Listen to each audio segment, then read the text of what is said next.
Welcome to my session. Today I will continue with the chapter The Last Lesson, which is in the Flamingo book. I have done the part 1 few days back. Students, please see and go through that chapter, and then you will understand this part also.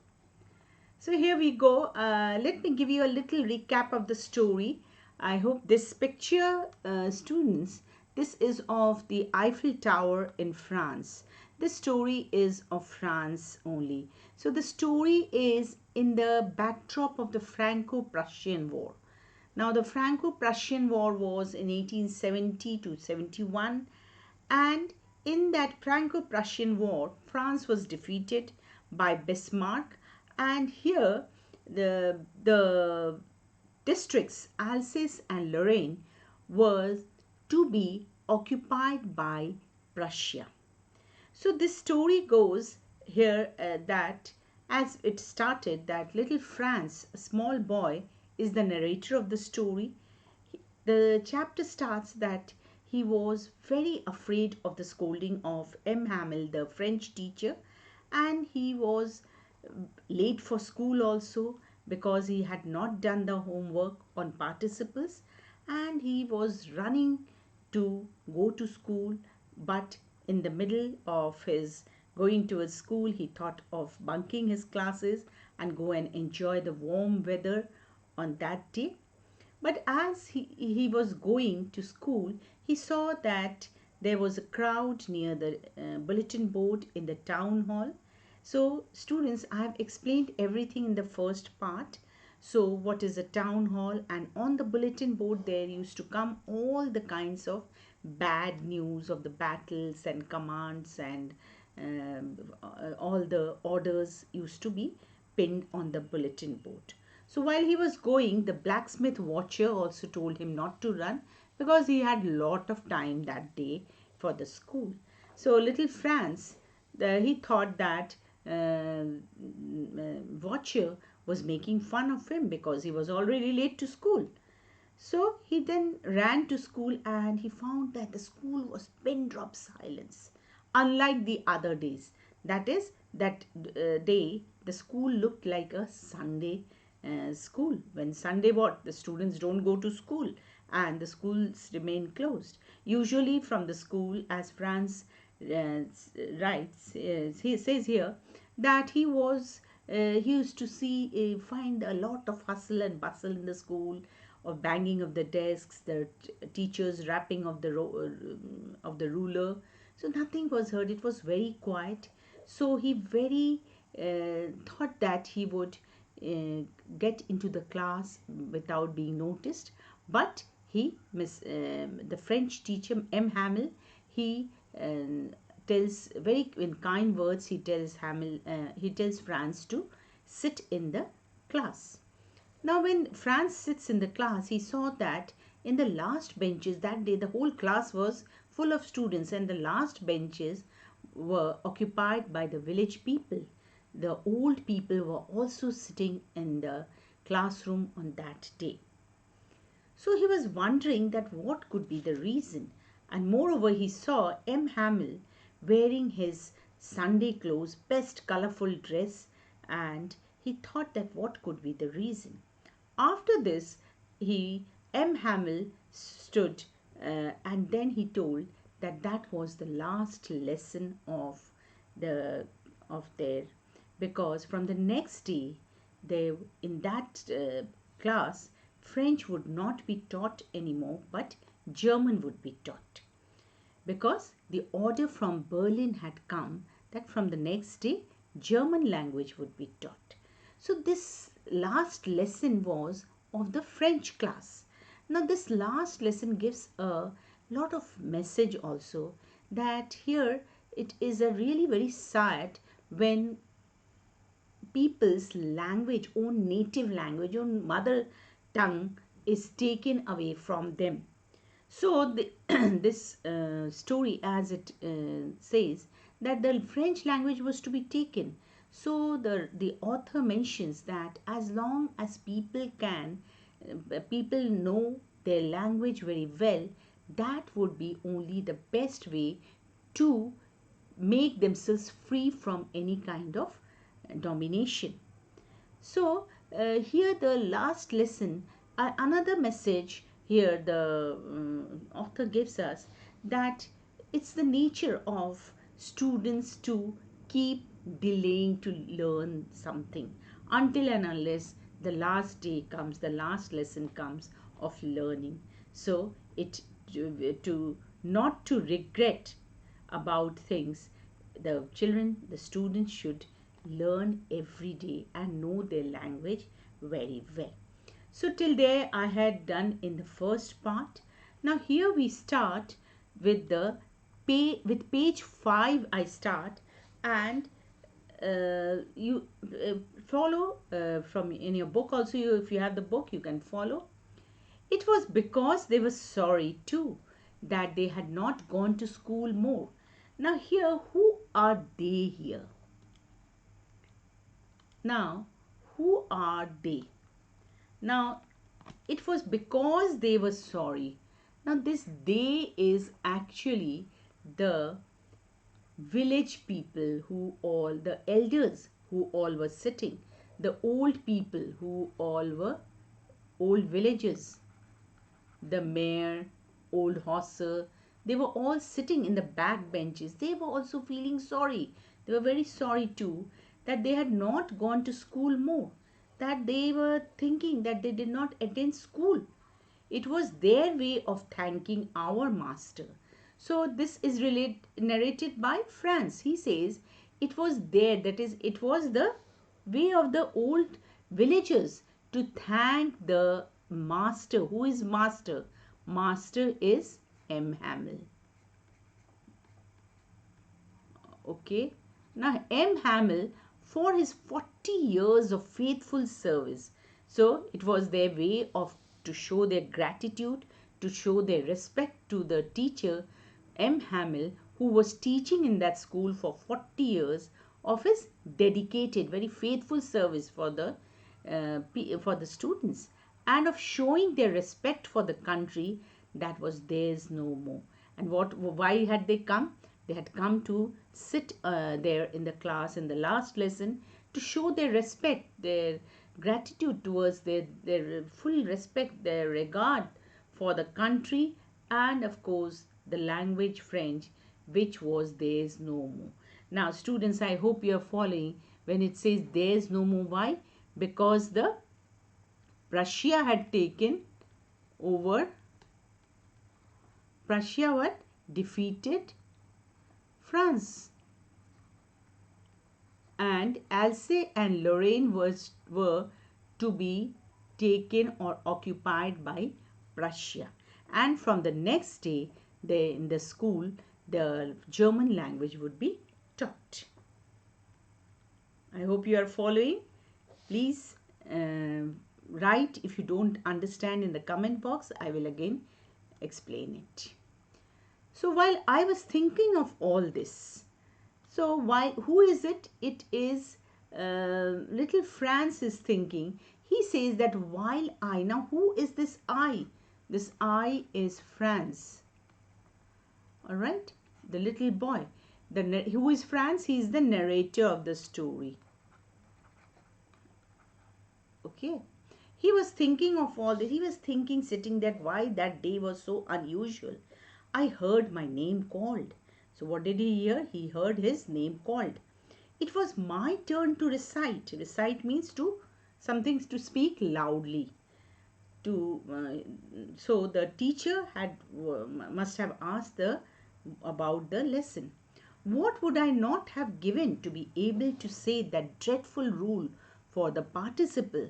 So he said that he was very much wanting to say correctly all the rules of the participle, which the teacher M. Hamel had asked the students to learn all through, very loud and clear, without one mistake, that he was trying his best to tell the rules of participle. So students, you have done participles in your English language grammar, you do. Same in French language also, there must be the participle chapter in grammar. But I got mixed up on the first words and stood there, holding on to my desk, my heart beating and not daring to look up. So little Franz, what happens? He could not say a word, first word only he mixed up, and his heart was beating and he was unable to face his teacher. He was so ashamed that he did not know the lesson. As Franz did not know the lesson, he got confused and therefore he stood quietly. And it's a very common action of the students. No, when students don't know the answer, they keep on holding onto the desk to get some kind of hold, that because they become very frightened of the teacher that they haven't learned. His heart was beating fast as he was ashamed of himself and did not have the courage to face his teacher. I heard M. Hamel say to me. Now, after this, M. Hamel said to Franz, I won't scold you, little Franz. You must feel bad enough. So, M. Hamel was very kind on that day. The little Franz was very afraid of M. Hamel because M. Hamel was a very strict teacher. But on that day, on that last lesson day, he very kindly told Franz that he should not feel bad enough. See how it is. Every day we have said to ourselves, bah, I have plenty of time. I'll learn it tomorrow. And now you see where we come out. So M. Hamel says that Franz should not feel bad because it is all the students think that every day we have said to, everyone thinks that we keep on delaying, no, we keep on procrastinating. That is, we have plenty of time and I will study tomorrow. It is a nature of the everyone that to delay the matter and learn it tomorrow.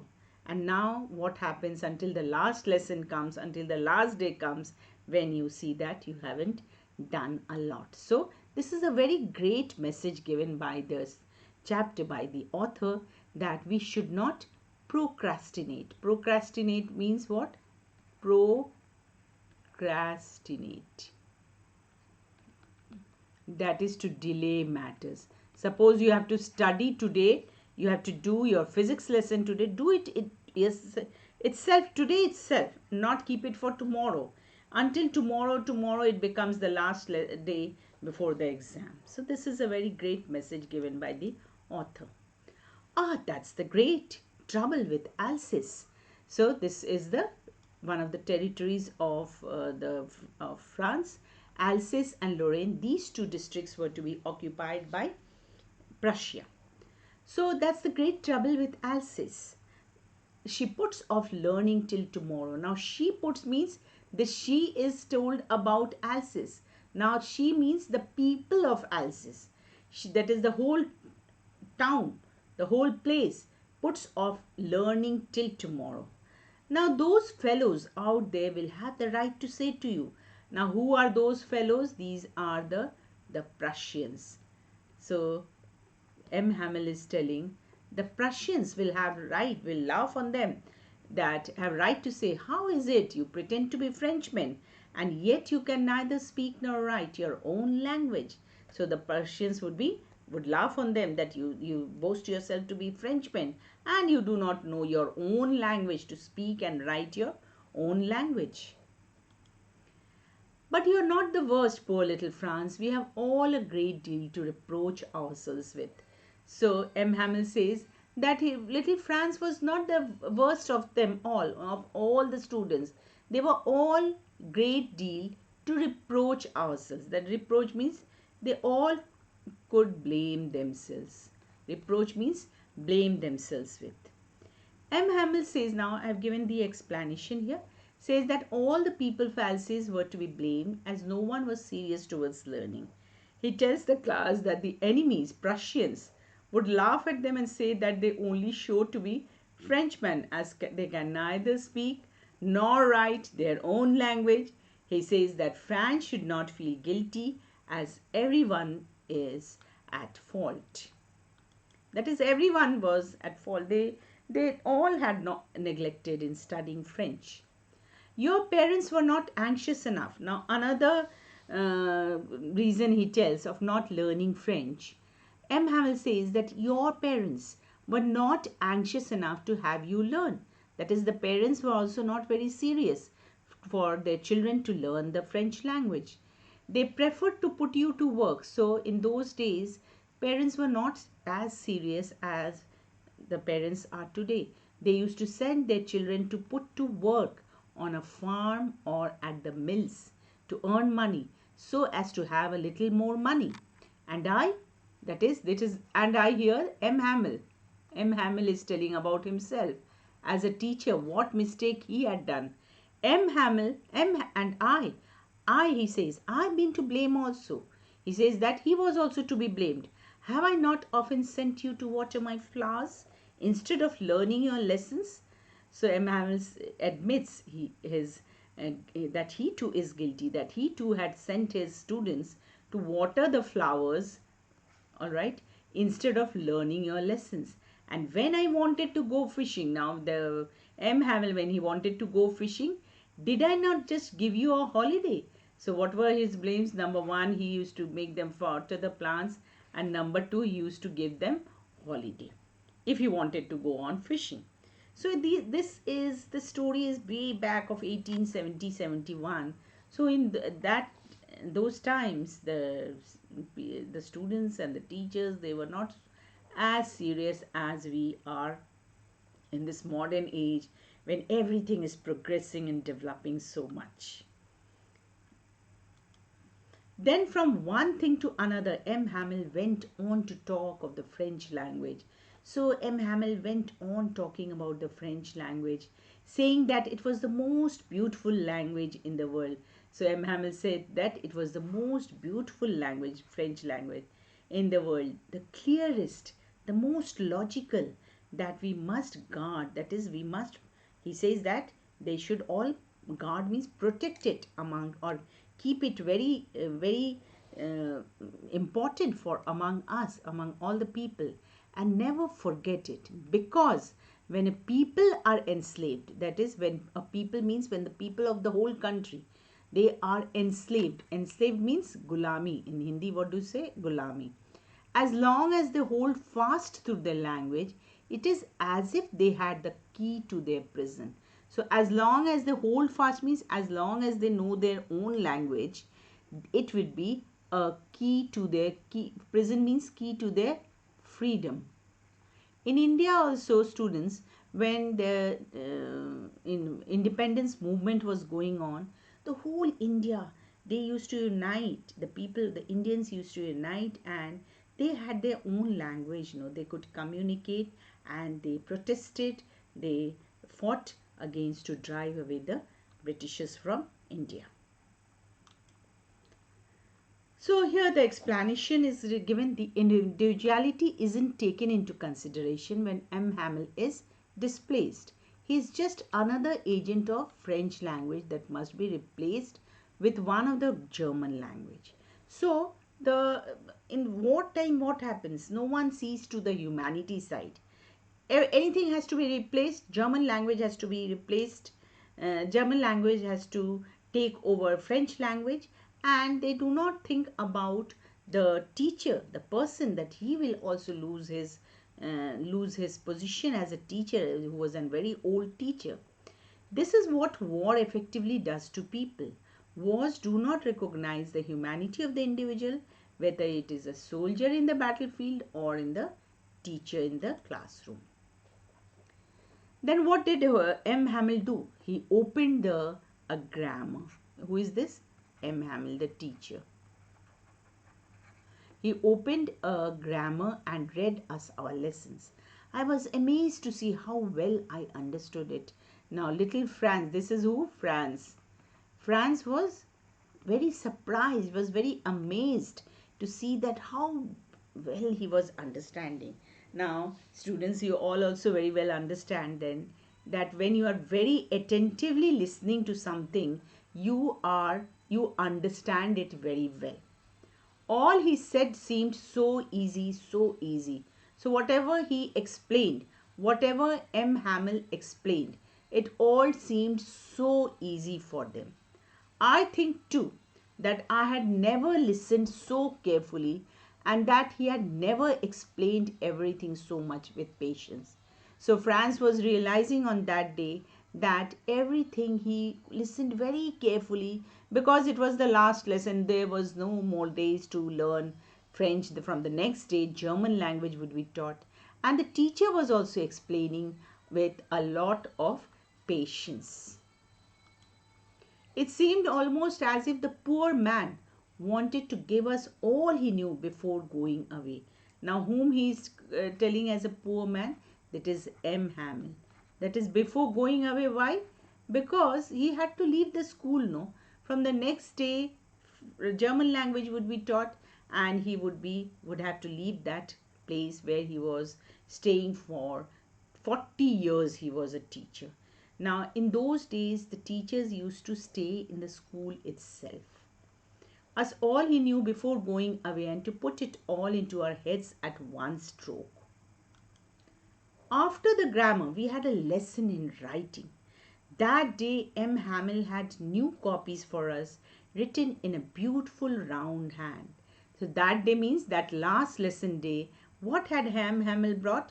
New copies for the students in beautiful round hand. Round hand means a beautiful handwriting and calligraphy. The beautiful drawings or beautiful handwriting in cursive writing he had brought. And what had he written? France, Alsace, France, Alsace. They looked like little flags floating everywhere in the schoolroom, hung from the rod at the top of our desks. So people were so patriotic, feeling so patriotic on that day that they had put that those beautifully written words France, Alsace on the top of their desks. You ought to have seen how everyone set to work and how quiet it was. That is, how quiet it was means all were attentive. All the villagers, the students, all were very attentive because it was the last lesson of French. The only sound was the scratching of the pens over the paper. Once some beetles flew in, but nobody paid any attention to them, not even the littlest ones who worked right on tracing their fish hooks as if that was French too. So there was entirely, it was very silent, very quiet. The beetle, now this is the beetle. When a beetle enters the room, what happens? It buzzes, no? It makes a bhan, bhan, bhan sound, no? So the students and all those who were sitting in the class, they were not affected. And the ones, that is the little boys who were tracing their fish hooks, they were drawing. They were doing it so sincerely as if they were also learning French language. On the roof, the pigeons cooed very low, and I thought to myself, will they make them sing in German, even the pigeons? So on the roof, little Franz comments here that the pigeons also, the entire atmosphere was very gloomy. It was very sad. The pigeons were also very cooing, very soft, very low, in a very soft sound they were taking out. And Franz thought that the Germans will they make them also make the pigeons coo in German. It wasn't possible, no. They had their originality. Whenever I looked up from my writing, I saw M. Hamill sitting motionless in his chair and gazing first at one thing, then at another. So M. Hamill was so sad to uh, leave his teaching of French language that he was gazing at the classroom as if he would capture everything in his eyes, and because he had to leave from the next day, as if he wanted to fix in his mind just how everything looked in that little school room. Fancy for 40 years. Fancy means, what is the meaning of fancy? Imagine. That is, he was teaching in that school for 40 years. He had been there in the same place with his garden outside the window and his class in front of him. That is, he stayed there, and there was the garden for 40 long years. He was staying in that place. Only the desks and benches had worn smooth. Had worn smooth means they had become old. They had deteriorated. The smoothness, they had become with 40 years use. It had become very old and dilapidated. The walnut trees in the garden, now the walnut trees in the garden had grown, were taller because for 40 years he must have planted and grown. And the hopvine, that is the climbers, that he had planted himself, twined. Twined means what? Curled about the windows of the roof. Now this is what? This is walnut, which you call in Hindi, it is called akhrot. So that is what he's. So please go through every word of the chapter because questions can be asked. What trees were planted in his garden? That is walnut trees. How it must have broken his heart to leave it all, poor man, to hear his sister moving about the room above, packing their trunks. So, what was his sister? As I told you, the teachers resided in the school in olden times, and his sister on the upper floor, she was packing the things in the trunks. Trunks are what? Big boxes. In the olden days, it were the big boxes used to be there in which people used to keep the things, for they must leave the country the next day, because they had to leave the country next day. But he had the courage to hear every lesson to the very last. After the writing, we had a lesson in history, and then the babies chanted their ba, be, bi, bo, boo. That is the phonetics, the sound ba, be, bi, bo, bu. After the history lesson, the babies chanted, means together they read out, or they spoke. They recited ba, be, bi, bo, boo. That is A, E, I, O, U. Down there at the back of the room, old Hosser had put on his spectacles and holding his primer. So I had told in the part 1 also, primer is an elementary book, the basic book. All right, the starting book, in both hands and spelled the letters with them. So these old villagers were also regretting that they had not learned French. You could see that he too was crying. His voice trembled with emotion, and it was so funny to hear him that we all wanted and cried. Now, this old man, this old Hosser, he was trembling, that is, he was shivering with sadness that his country was, his Alsace and Lorraine would be taken by Prussia. That we all wanted to laugh and cry at that old man crying. And how well I remember it was the last lesson. So the little boy, Franz, the narrator, says that it was a very, very significant last lesson of French, because the order from Berlin had come that from the next day German language would be taught. All at once the church clock struck 12. So in this gloomy mood, what happened? The church clock struck 12. Then the Angelus. That is, Angelus is a prayer which is done 3 times a day. So what is Angelus? It is done, it's a prayer done 3 times in a day. That is, it's a prayer. All right. That is early morning, afternoon, and evening. So what the church clock struck 12. It was noon. At the same moment, the trumpets of the Prussians, that is, the Prussians had defeated France and they had overtaken their place. So the trumpets, that is the huge kind of bugles, they were blown by the Prussians returning from drill means exercise. So when the soldiers exercise, they use all these kinds of trumpets to make some announcement or make some kind of special march past. Sounded under our windows. M. Hamel stood up, very pale in his chair. I never saw him look so tall. So little Franz thought that M. Hamel was looking so tall. That is, he was looking so imposing, so genuine on that day. And what did he say? My friend, said he, I. And something choked him. That is, he was full of emotions. That is, he could not even speak any words, and it choked him. He could not go on, that he could not speak. Then he turned to the blackboard, took a piece of chalk. He was so emotional. He could not speak, but he took a piece of chalk, bearing on with all his might.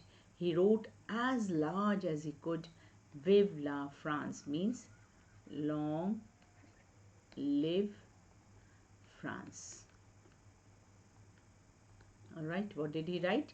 He wrote, Long live France. Then he stopped and leaned his head against the wall. In utter desolation, in utter sadness, he just leaned his head on the wall, and without a word he made a gesture. Gesture means a sign with his hand, just to say that school is dismissed, you may go. That is, he did not want to speak anymore. He was very sad that that last lesson day also ended, and from the next day the German language would be taught. I hope you all have understood. Please ask any doubt if you have in the comment box. I would further explain it. So I would come up with the next lesson of your class 12 book. So please remain updated.